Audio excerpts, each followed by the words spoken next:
Hi everybody, Todd Martin here with another practical success principle. Today I want to discuss how to crush self-doubt. Self-doubt is really another way of saying fear. And so really the question that we should be asking is how to overcome fear.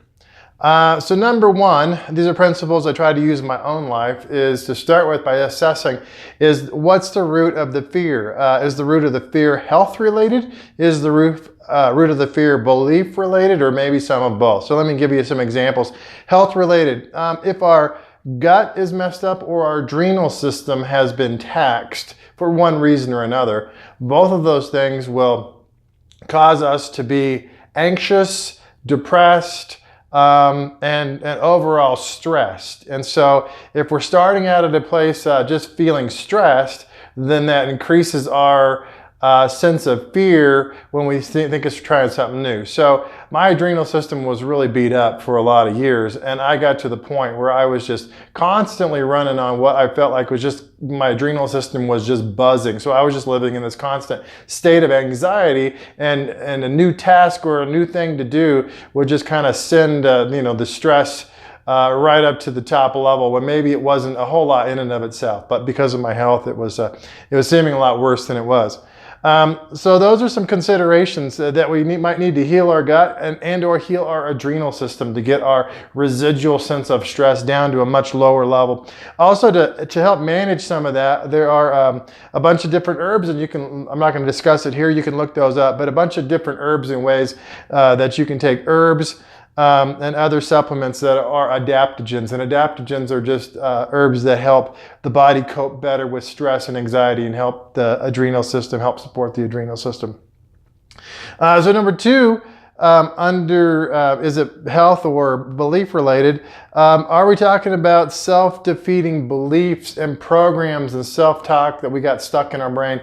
Might have done that as a very small child from things that our parents told us, or school told us, or our friends told us, or maybe not even things that they told us, but things that the way that we interpreted things that our parents or teachers said. I know I had things in my life when I was young, some of the things that my parents had said to me kind of kept me paralyzed and stuck in some of this programming for years, and it wasn't until years later that I realized that I interpreted that all wrong to start with, and that self-defeating belief, that limiting belief was stuck into my head, into my programming because of my own faulty interpretation of that situation.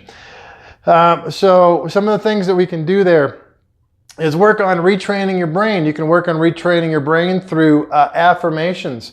I am this, I am that, and daily just reaffirming that to yourself, and just building up that self-talk about things that you need to do, and instead of procrastinating, I need to train myself to do it now. And just build that self-talk into my neural pathways and into my program. I also need to retrain my emotions. So with what I call positive emotional association. So I need to, however I'm trying to retrain my brain, I need to attach that to positive, good emotions. Because we tend to move towards those things that are good and comfortable and we like and we sense a benefit to, and we tend to move away from those things that cause us pain. So we want to reprogram not only our brains, but reprogram our emotions there as well. And then spiritual practices, just the practice of simply, as the scripture says, be still. Just be still. And pray, meditation, focus. And allowing just breaks to do that, so that you can get your brain waves down into a slower alpha state where you can start making better choices, receive better inspiration, get in the zone, etc. in those alpha waves. And then number two, what I would say is you want to overcome that fear of doing something new, for instance, is to orient yourself. Get yourself oriented to the process rather than just jumping in.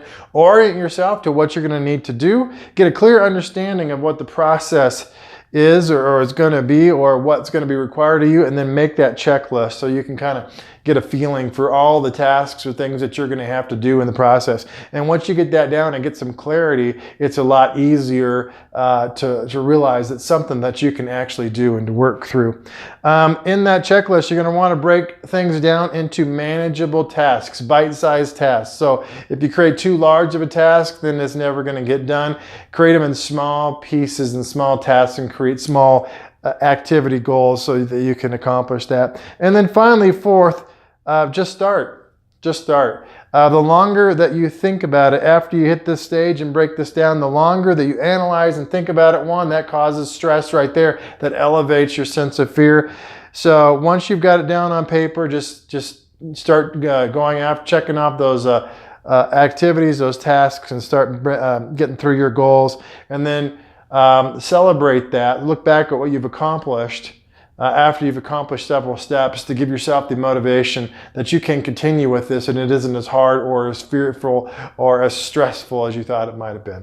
All right, I hope those principles were helpful today, and as always, don't wait for it to happen. Go out and make it a great day.